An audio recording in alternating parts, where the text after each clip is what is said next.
जो सबसे समझदार लोग हैं वो लोग क्या लेते हैं? साइंस लेते हैं। उससे कम समझदार लोग कॉमर्स लेते हैं। उससे कम समझदार लोग आर्ट्स लेते हैं। उससे कम समझदार लोग स्कूलिंग करते हैं। उससे कम समझदार लोग देहाती लेते हैं। सबसे ज्यादा समझदार लोग कौन होते हैं? साइंस लेते हैं। जो ये लोग बीटेक करते हैं, इंजीनियरिंग करते हैं ये लोग, ठीक है। जो लोग कॉमर्स करते हैं ये लोग बीकॉम के बाद एमबीए करते हैं। एमबीए के अंडर में बीटेक काम करते हैं। जो लोग आर्ट्स लेते हैं ये लोग सिविल सर्विसेज में जाते हैं, इनके अंडर में एमबीए काम करते हैं, इनके अंडर में बीटेक काम करते हैं। जो लोग सिर्फ स्कूलिंग की होते हैं, पढ़े, वो पॉलिटिशियन बनते हैं, इनके अंडर में आईएएस काम करते हैं, इनके अंडर में एमबीए काम करते हैं, इनके अंडर में बीटेक काम करते हैं। और निहायती नालायक लोग सो कॉल्ड साधु बनते हैं, जिनके अंडर में पॉलिटिशियन काम करते हैं, जिनके अंडर में आईएएस काम करता है, जिनके अंडर में कॉमर्स एमबीए काम करते हैं, जिनके अंडर में बीटेक काम करता है। कर ली अपनी बीटेक एमटेक।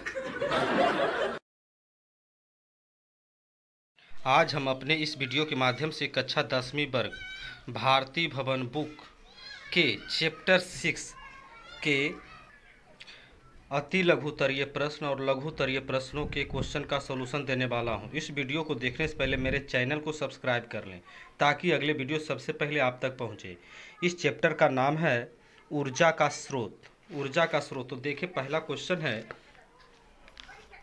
ऊर्जा के 3 विभिन्न रूपों के नाम लिखें। ऊर्जा के 3 विभिन्न रूपों के नाम लिखें।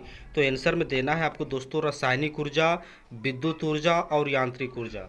दूसरा है पवन में किस प्रकार की ऊर्जा होती है, तो दूसरा का आंसर हो जाएगा गतिज ऊर्जा। तीसरा का देखिए आंसर दिया हुआ है। चौथा क्वेश्चन है, जीवाश्म ईंधन ऊर्जा के नवीकरणीय स्रोत है या अनवीकरणीय स्रोत।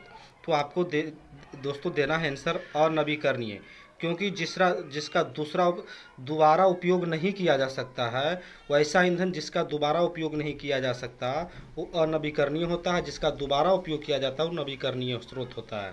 तो इसलिए आंसर मारना है अनवीकरणीय स्रोत। अगला देखिए 5 का आंसर दिया हुआ है। छठा का क्वेश्चन है, छठा का भी देखिए, क्या गोबर गैस ऊर्जा का नवीकरणीय स्रोत है, तो हाँ आंसर दिया हुआ था। 7वां, 2 विधियों के नाम लिखे जिनके द्वारा पानी का उपयोग जल विद्युत उत्पन्न करने में किया जा सकता है। तो आंसर आपको दोनों में से किसी एक का देना है।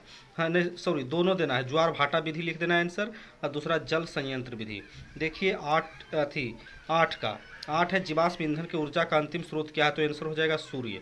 देखिए 9 का आंसर दिया हुआ है। 10वां नंबर है, सौर ऊर्जा की कोई एक विशेषता लिखे। तो आंसर देना है नवीकरणीय ऊर्जा, प्रकाश ऊर्जा से विद्युत ऊर्जा में परिवर्तित। देखिए 11 का आंसर दिया हुआ है। वर्मा है, अवतल, उत्तर और समतल दर्पण में कौन सा दर्पण सौर कुकर में सबसे अधिक उपयुक्त होगा। ऐसे तो कितना बुक में अवतल दर्पण भी आंसर सही मारा हुआ रहता है, क्योंकि अवतल दर्पण क्या करता है, उसमें एक केंद्र होता है जिसमें प्रकाश एकत्रित होता है, तो ये भी आंसर सही होगा। लेकिन कितना के बुक में आंसर दिया हुआ रहेगा, सौर कुकर में समतल दर्पण सर्वाधिक उपयुक्त है, क्योंकि यह प्रकाश की सभी किरणों को वांछित स्थान की ओर परावर्तित कर देता है। ये भी आंसर सही है। अवतल दर्पण वाला भी आंसर सही है। तीसरा, सौर सेल ऊर्जा के एक रूप के दूसरे रूप में बदलता है। ऊर्जा के ये 2 रूप क्या हैं, तो आंसर देना है प्रकाश ऊर्जा और विद्युत ऊर्जा। देखिए 14 का आंसर आपको दिया हुआ है। 15 का आपको क्वेश्चन देखिए,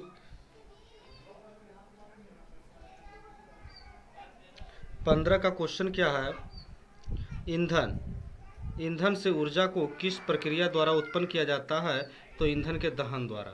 16 है, ग्रीन हाउस गैसें कौन कौन सी है, तो आंसर में देना है carbon dioxide, nitrous oxide, methane और क्लोरोफ्लोरोकार्बन। ये आंसर मार देना है। अगला देखिए 17 का आंसर दिया हुआ है। 18 क्वेश्चन है, उस प्रक्रिया का नाम लिखे जिसके द्वारा सूर्य अपनी ऊर्जा उत्पन्न करता है, तो नाभिकीय संलयन आंसर मारना है। 19 का देखिए आंसर दिया हुआ है। 20 का, उच्चतर ताप पर कौन सी प्रक्रिया पूरी की जाती है, नाभिकीय विखंडन या नाभिकीय संलयन। तो 20 का आंसर मारना है नाभिकीय संलयन। अब देखिए लघुतरीय प्रश्न, ऊर्जा का अच्छा स्रोत क्या है। ऐसे तो हम लोगों की ऊर्जा का अच्छा स्रोत एलपीजी है, तो कोई एलपीजी सही के आंसर होगा। लेकिन सौर ऊर्जा भी मारिएगा तो दिक्कत नहीं होगा, जीवाश्म ईंधन भी मार सकते हैं, लेकिन हम लोगों के लिए एलपीजी सही है। अच्छा ईंधन क्या है, तो अच्छा ईंधन का देखिए आपको आंसर दिखा रहे हैं पीछे पन्ने से। तो देखिए यहाँ आंसर दिया हुआ है, लघुत्तर ये देखिए अच्छा ईंधन, यहाँ से लिखना है लाल रेड वाला तर से, अच्छा ईंधन वह है। और ये देखिए एफ तक के आपको दिया हुआ है, एफ तक में आप 5 को कोई भी लिख सकते हैं। ये अच्छे ईंधन का लक्षण है, ये आंसर हो जाएगा। तीसरा क्वेश्चन है देखिए आपको जीवाश्म, तीसरा क्वेश्चन है लघुत्तरीय का जीवाश्म ईंधन क्या है, उदाहरण सहित लिखे। इसका आंसर दिखाते हैं। देखिए जीवाश्म ईंधन यहाँ देखिए ल हम 3 दिए हैं, वहाँ से लिखना है करोड़ों वर्ष तक पृथ्वी की सतहों में गहरे दबे हुए पौधे और पशुओं के अवशेषों द्वारा जीवाश्म ईंधन बने हैं। जीवाश्म ईंधन उपयुक्त कार्बन यौगिकों के अणु हैं। जीवाश्म ईंधन के उदाहरण हैं, लिख लीजिएगा कोयला, पेट्रोलियम और प्राकृतिक गैस इत्यादि। चौथा देखिए क्वेश्चन है कौन सी ऊर्जा स्रोत भोजन को गर्म करने के काम में लाया जाएगा और क्यों। तो लिख देना है आंसर एलपीजी, क्योंकि इसमें यह क्या है, एक उत्तम ईंधन की विशेषताएं, इसमें जो है उत्तम ईंधन की विशेषताएं मौजूद है। पाँचवा है जीवाश्म ईंधन की खामियां क्या है, इसका आंसर हम बता रहे हैं पीछे से। तो देखिए 5 का आंसर लिखल है जीवाश्म ईंधन ऊर्जा के अनवीकरणीय स्रोत है।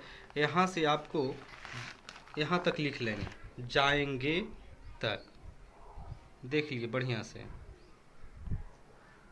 छठा क्वेश्चन है क्यों हम ऊर्जा के वैकल्पिक स्रोत खोजते हैं। तो आंसर हो जाएगा ऊर्जा के उपयोग को अच्छा बनाने के लिए वैकल्पिक स्रोत खोजते हैं, आंसर हो जाएगा छठा का।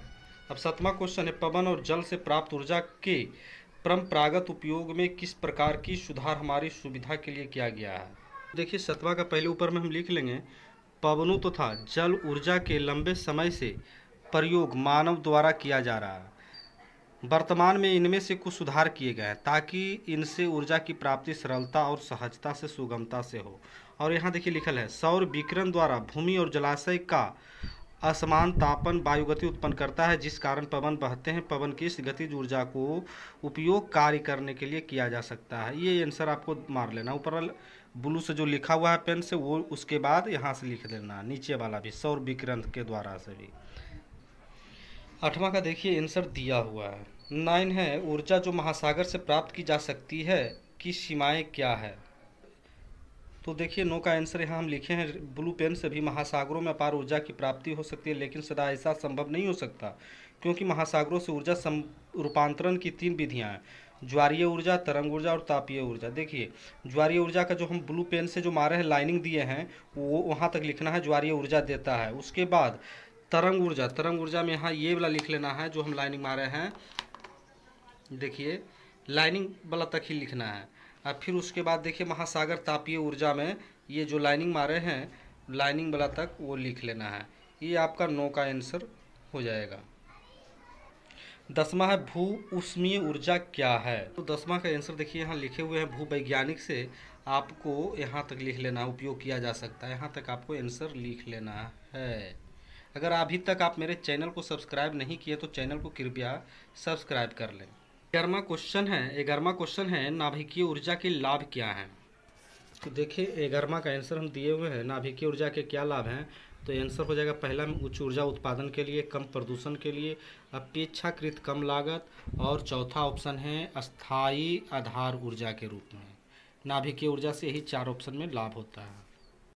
12 नंबर क्वेश्चन है देखिए क्या ऊर्जा का कोई स्रोत प्रदूषण मुक्त हो सकता है, क्यों या क्यों नहीं। तो आंसर देना है नहीं, क्योंकि कोई भी ऊर्जा का हम उपयोग करेंगे तो पर्यावरण को वो क्षति जरूर पहुंचाएगा, इसलिए कोई भी ऊर्जा का कोई भी स्रोत प्रदूषण मुक्त नहीं हो सकता। 13 क्वेश्चन है ऊर्जा के 2 ऐसे स्रोत का नाम लिखें जिन्हें आप नवीकरणीय होना सोचते हैं, अपने चुनाव के लिए कारण लिखें। तो 13 का आंसर देखिए नीचे लिखे हैं, वायु ऊर्जा, पवन ऊर्जा और सागरीय ऊर्जा नवीकरणीय ऊर्जा स्रोत है, क्योंकि इनका प्रयोग तब तक किया जा सकता है जब तक हमारा सौर परिवार की समान परिस्थितियां बनी रहेगी। ये आपको आंसर लिख देना है। 14 का देखिए एक क्वेश्चन का आंसर दिया हुआ है। 15 विद्युत की घरेलू आवश्यकता को पूरा करने के लिए सौर पैनलों का उपयोग में कौन कौन सी रुकावटें हैं। तो देखिए जब बादल लगा हुआ रहेगा तब ये सौर ऊर्जा काम नहीं करता है, और जब धूप रहेगा तभी सौर ऊर्जा काम करता है। तो इसलिए आंसर में लिख देना है बादल के दिन में सूरज की अनुपस्थिति। 16 का देखिए आपको आंसर दिया हुआ है। 17 ऊर्जा के ऐसे 2 स्रोतों के नाम लिखे जिन्हें आप समाप्त होने वाला समझते हैं अपने चुनाव के लिए कारण लिखें। तो देखिए 17 का आंसर हम यहाँ लिखे हैं, ये आपको देख कर लिख देना है। कोयला और पेट्रोलियम ऐसे ऊर्जा स्रोत है जिन्हें समापन योग्य माना जाता है। वैज्ञानिकों का अनुमान है कि लगभग 200 वर्ष तक ये पृथ्वी से समाप्त हो जाएंगे, जबकि इनके निर्माण में लाखों वर्ष लगते हैं। ये 17 का आंसर आपको सटीक हो जाएगा। देखिए 18 का क्वेश्चन है, सौर कुकर के उपयोग के लाभ और अलाभ यानी हानि क्या है। क्या ऐसे स्थान है जहां सौर कुकरों को सीमित उपयोगिता होगी। तो देखिए 18 का आंसर हम लिखे हैं, सौर कुकर के लाभ क्या है। ईंधन के कोई खर्च नहीं होता। दूसरा ऑप्शन है पूर्ण रूप से प्रदूषण रहित है। तीसरा किसी प्रकार की गंदगी नहीं फैलती। अब देखिए हानि क्या है। सौर कुकर की हानियाँ, बहुत अधिक तापमान उत्पन्न नहीं करता। रात के समय काम में नहीं लाया जा सकता। बादलों वाले दिन काम नहीं कर सकता। अब 19 नंबर का क्वेश्चन है, ऊर्जा की बढ़ती मांग के पर्यावरणीय परिणाम क्या है। ऊर्जा खपत कम करने के लिए आपके सुझाव क्या होंगे। तो देखिए 19 का आंसर हम यहाँ लिख चुके हैं। 19 का देखिए, ऊर्जा की बढ़ती मांग के कारण जीवाश्म ईंधन पृथ्वी के परतों के नीचे समाप्त होने के कगार पर पहुंच गया है। लगभग 200 वर्ष के बाद यह पूरी तरह समाप्त हो जाएगा। जल विद्युत ऊर्जा के लिए बड़े बड़े बांध बनाए गए हैं, जिस कारण पर्यावरण पर गहरा प्रभाव पड़ा है। ऊर्जा के नए स्रोत खोजते समय ध्यान रखना चाहिए कि ईंधन की कैलोरी मान अधिक हो, उसे प्राप्त करना सरल हो और उनका दाम अधिक न हो। स्रोत का पर्यावरण पर कुप्रभाव नहीं पड़ना चाहिए। अब अगला 20 मार्क चलते हैं। 20 नंबर क्वेश्चन देखिए, शारीरिक कार्यों को करने के लिए, विभिन्न वैद्युत साधित्रों को चलाने के लिए तथा भोजन पकाने अथवा वाहनों को चलाने के लिए किस प्रकार की ऊर्जा की आवश्यकता होती है।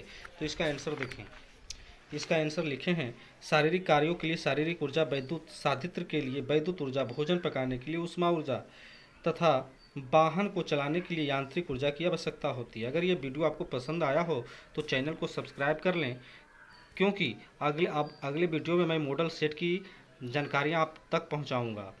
और ये वीडियो अच्छा लगा हो तो लाइक कर लें। इस वीडियो के माध्यम से मैं कक्षा 8वीं, 9वीं, 10वीं, 11वीं, 12वीं और कंपटीशन के हर एक विषयों की जानकारियाँ इसके माध्यम से मैं देता रहूँगा। और इसके अलावा मैं कॉन्वर्सेशन की भी जानकारियाँ इस वीडियो के माध्यम से आपको दूंगा, क्योंकि अंग्रेजी हमारे देश में सबसे कमज़ोर है। तो इंग्लिश बोलने के लिए, सिखाने के लिए अब हम आप सबों को सोच रहे हैं। इसलिए इस चैनल को सब्सक्राइब कर लें। थैंक्स।